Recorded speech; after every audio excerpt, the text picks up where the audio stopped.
You ask Tiger to calculate. This deals with linear inequalities with one unknown. The final result is x equal or greater than 5. Let's solve it step by step.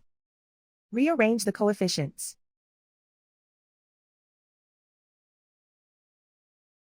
Isolate the x. Divide both sides by 8.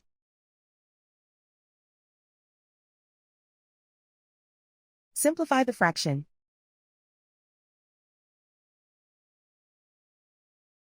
Find the greatest common factor of the numerator and denominator.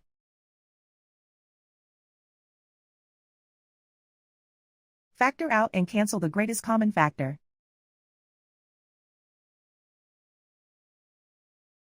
Plot the solution on a coordinate grid.